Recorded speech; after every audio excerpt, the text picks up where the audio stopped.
so we have all the ingredients laid out, right, for our summer bouquet, our Mediterranean summer bouquet. So this is the toicrium. This is going to form the base.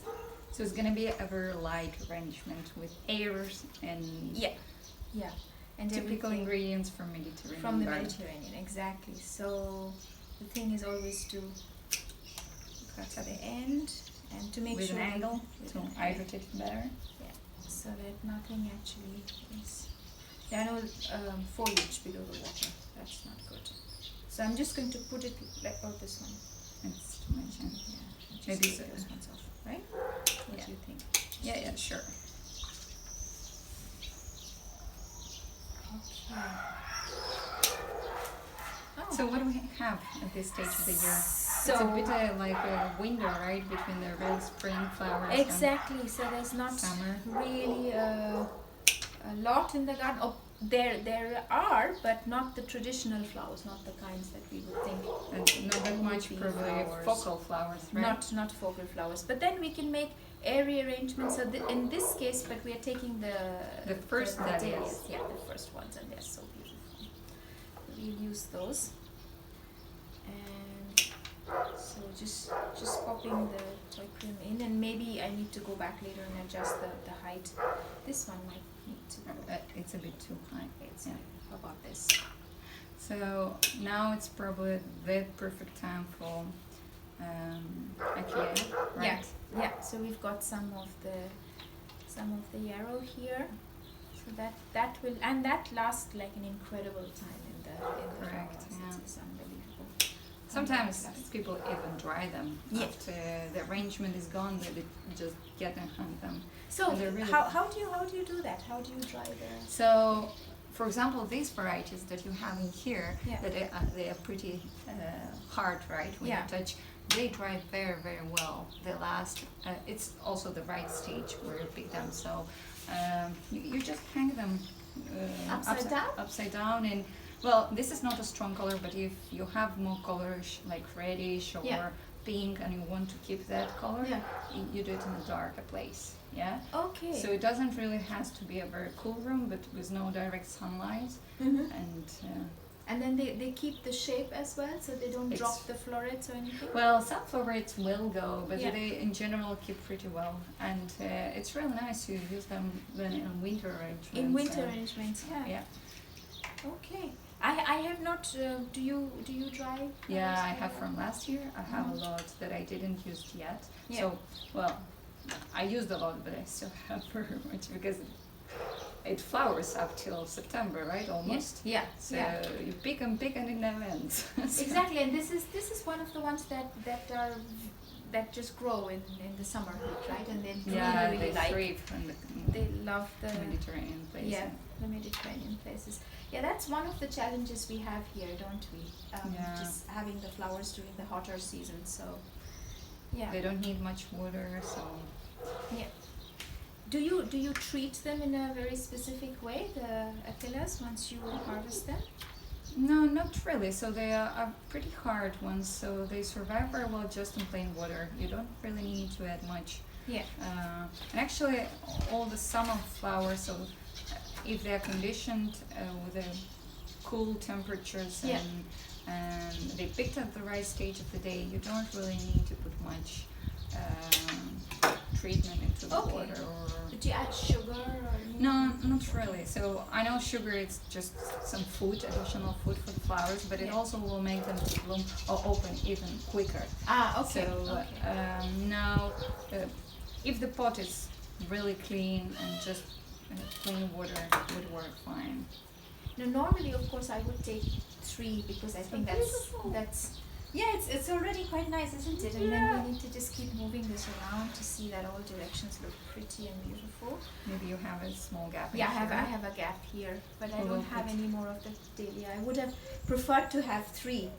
Yeah, but of we have, course. what we have, those are the first ones. Yeah, exactly. It's still fine. So you also can put this like against something. Yeah, So you have exactly, against a wall, right? So Yeah. it's just a one, so you see it from one side. But we'll turn it around for the camera, so I need to let's see, so these ones I'm going to put in last. So I have some lavender and some verbena, the verbena bonriensis, which is also very beautiful, and then we have the pepper.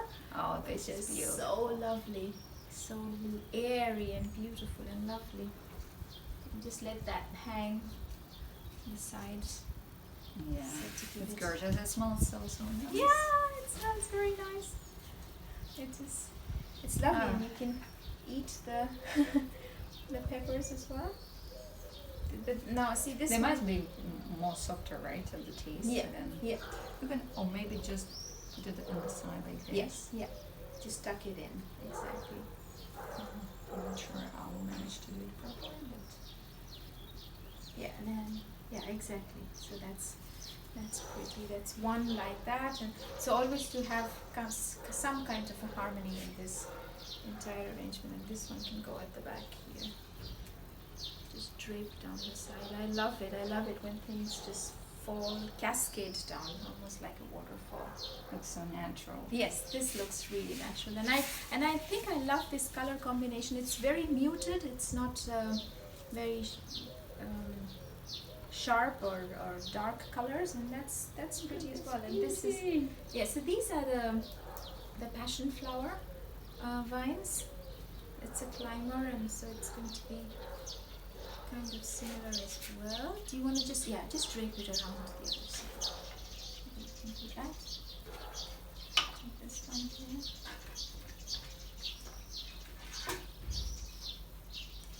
So the Onriensis, I'm going to cut them a little bit shorter because I want them to be inside a little bit. I'm not a big Because the designer, lavender- but Yeah, around the twine. Yeah, why not? To make it a little I'm more, not sure give it if a it more goes- natural look. Yes. Oh, that's pretty. not sure. Try But it anyway, Yeah, but look. nah, I'm not sure. I'm happy with it. I don't just don't want to break it. It's so tender. It is very tender. It is very tender. So, I'd like to have some support in here, but You see the Bonriensis is almost I'll like just do it like almost like a disc, because it's almost the same shape as the Aquila. So, but I don't want that to stick out because what I want you'll are have the the lavender lavender. popping up. Yeah. Yeah, and this should be more like the Aquila, so more because the shape is similar. For you, being here in France is almost like mandatory to have some lavender in Yes, the arrangement. Some Of course. This is the lavender has to be there. So I'm just putting these ones in. Do you wanna also put some? Yeah, sure. And then later I might go in and cut the toy cream, some of them, depending on the height and what look. So it should have the feeling of airiness, of lightness, of things shimmering on the top, and not a very heavy thing, because that's what summers here are about, right? So what usually I'm doing also that I'm just putting it against it on the table, before sticking it in. just and check look the height. Yeah, how it will look like. Yeah, that's actually a good idea. I should do that as well.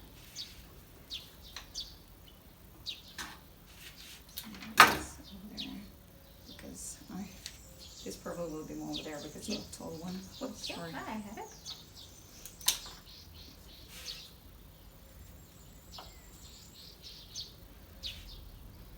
Should we turn it? Yeah, we should turn that. So always keep turning so you can see it from all angles. And Oh, the smell is amazing. It's really all the curves and things we added in here. Just the smell. It's incredible. We are outside and I still can smell it. Yeah. Imagine it in a room. Yes. Okay. Do you need the snips, by the way, if you want? Yeah, I'm just looking. No, I wouldn't snip this more. Yeah.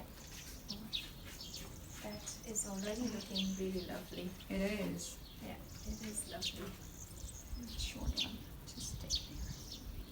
So you see the colors are very muted. There's not a lot happening, and yet it is so beautiful. It is just so beautiful. So stuck in some more here. Maybe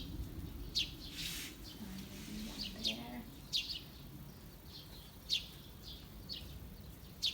there.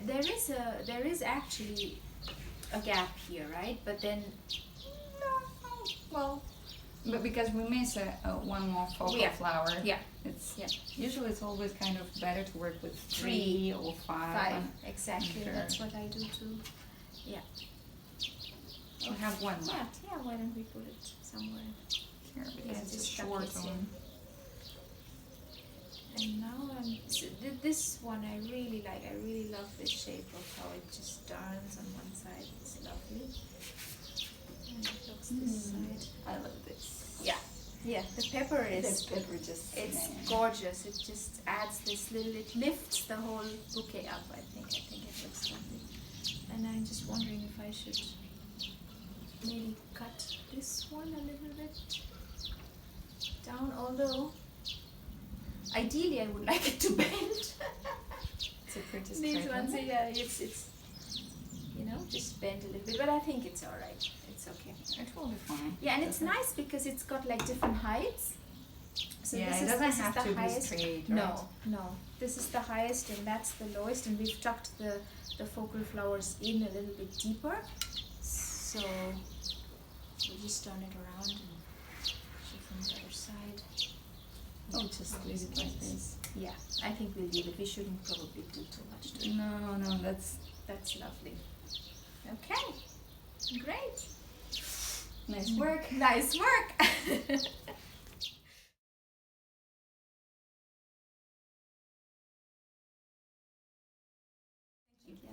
So, Stella, thank you for joining me on my vlog where we're going to talk about summer flowers and how that affects actually the Mediterranean.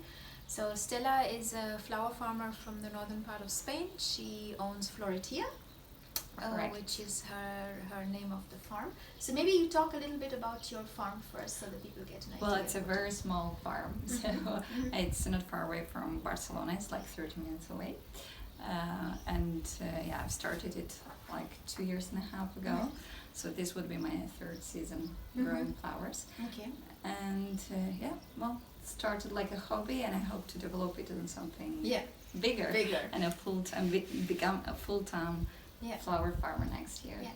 So the things that the challenge I think that we both face, and actually all the flower farmers who farm in the Mediterranean area, is the heat, right? That's our main concern, much more than the temperate zone that they are concerned about the cold weather. So perhaps you can talk a little bit about, because you have farmed for a little bit longer than I have in the Med area. So how do you deal with the heat, with the summer heat when it comes to cut flowers? Well, I think first of all we need to understand what it suits for our zone, right? So it's very easy to get into what Northern European country grows, right? Like UK and maybe Netherlands and so on. And you want to go for that, but it doesn't really work for our region always. So I think the selection of the right variety, it's the main thing. And then again, and to understand that actually the highest season for our zone is April and May, and in June by then it starts to fade already, right? Because many flowers don't really survive the heat that much. So then probably in summer, except the dahlias, cosmos, azaleas, and all the variety that really thrives in the summer heat, except those you really cannot grow too much, and probably prepare already for the next season, right? For the next season. But then that also means that we have a much shorter growing season. Well, it doesn't have to be really short. It depends when you start on which variety. So in our region, we could start even as soon as January for anemones, ranunculus, and stalk flowers. So, and it, like the peak again, it's end of March, April, and then it will go down from there, right? So what would be the typical annual flowers that for the cut flower garden that you would sow, let us say in January and February? I mean, you did talk about the anemones and the ranunculus, but the ones that can bloom until May, June, and then we have this break. So the May and June, it also a bit of it's for biennials mainly, or for the plants that can get some cooler temperatures. Yeah. So for the cool flowers, because we still in our region can get a freeze in February. That's right. That So is true. you cannot get the baby seedlings too early either, and because summer animals, they still need that heat to start develop. Even if you get them grown in February, like a zinnia, it probably up till end of March it won't really start to grow a lot. So it's a bit different from the other, because you have a longer spring, right? Where at the night you have pretty chill temperatures, but a day it can get up to 25 degrees. So you need to readjust. But from the varieties, I think January for me, it's on February. In February I would start already the Cosmos zinnias, the typical summer ones. But to pick in May and June, I think the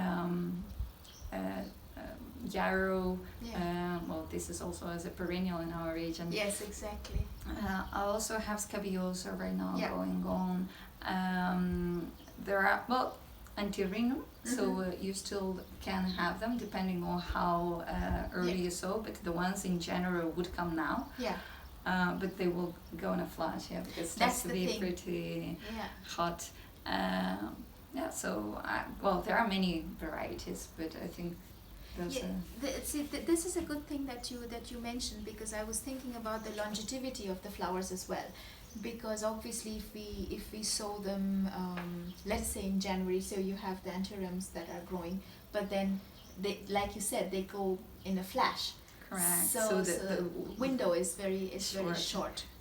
Even if in another region for the same plant, it would be a month for the flowering. But in our region it might get up to a week or two maximum. So that's beating. Is there any special way that you treat them to increase maybe the longevity of the flowers, or after you cut them, or? Well, there are many products on the market that you could use. I'm going pretty much organic, and I don't really like to use anything in addition. But again, if you condition them properly, pick them at the right stage, plain water should be fine, and you need to really have clean base. Clean bases, and clean the water every day. Every day. Ideally would be every day. Is that something you tell your clients as well, to give them instructions? I do, but it's very difficult.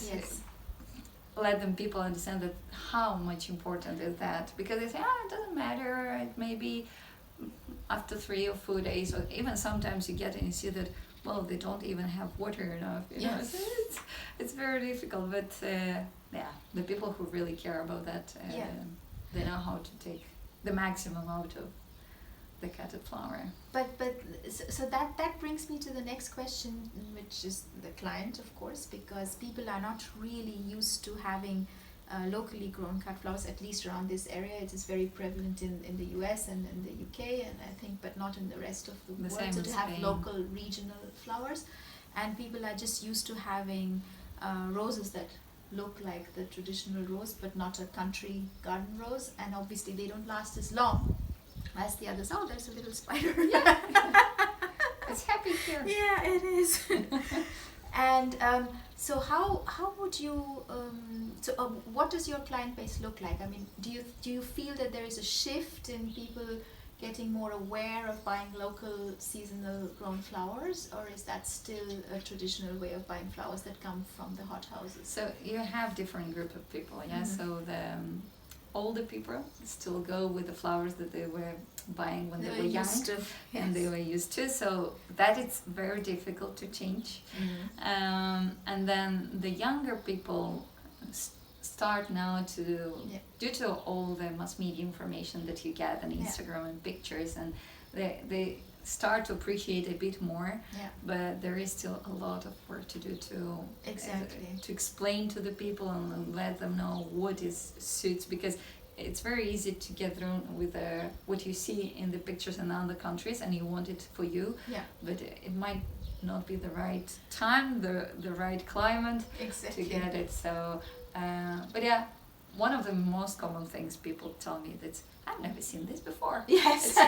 It's really weird flower. I like it, but it's very strange. I've never seen it before, so it's fun. But yeah. I have a similar experience as well, because I add a lot of herbs in my arrangements. So when I have basil and then I add basil, and people are a little bit surprised that, oh, I didn't know that you can actually use that in arrangements because you use it in food. Or when there are fruits, and because I like to use them as well, and people are a little bit surprised. But I'm not. Well, I haven't really started to sell a lot of flowers, so I'm not really sure how people are going to react to. Yeah, they love the basil in summer. Yeah. They love it, and the mint and spring also. Exactly, the mint. So many times they go, but what sort of mint it is? Yes. It smells kind of mint, but not exactly what I know. Yes, what I know as a mint. Yeah, exactly. How does your working day let us say, on a typical summer day look like? Yeah, it's so.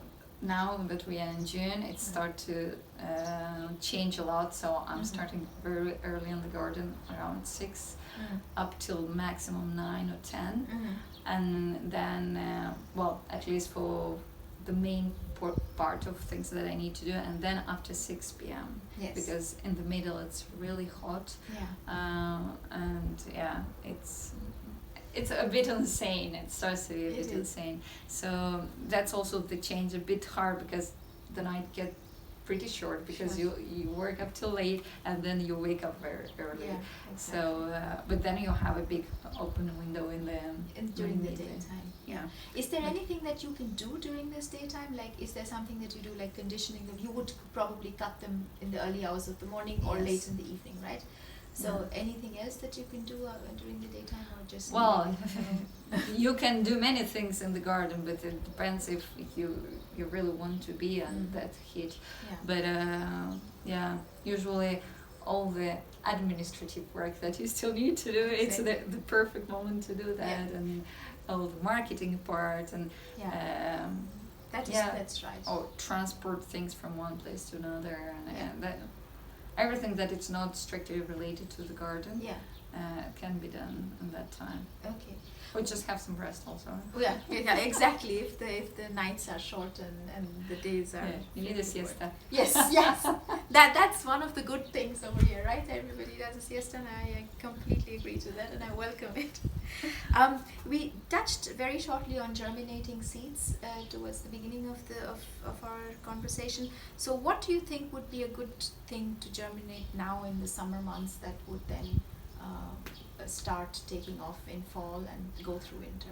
So all the seeds that don't really need the cool temperatures for the roots to establish would go nice now. But for example, the biennials, you usually would start them August, end of August, and September is the perfect month already, because the nights get a bit chiller. It's not that hot, and then you could start to have flowers, like as I mentioned, stock. You could even start to flower it in January. So it's crazy. Who would say without any greenhouse, So it's just outside. And obviously, the bulbs will go much later. But usually in September and things like that, I'm starting all the Nigella. You can have other biennials or cool flower lovers. Okay. Later. Because I would, well, coming from the temperate zone, so I would think that the biennials would, for me, when I still live in the temperate zone, so I would put them in July. So I switched a bit. So we push it a little bit towards the end of the year, right? Yeah. So that's a good thing, because I was wondering when to sow my new foxgloves.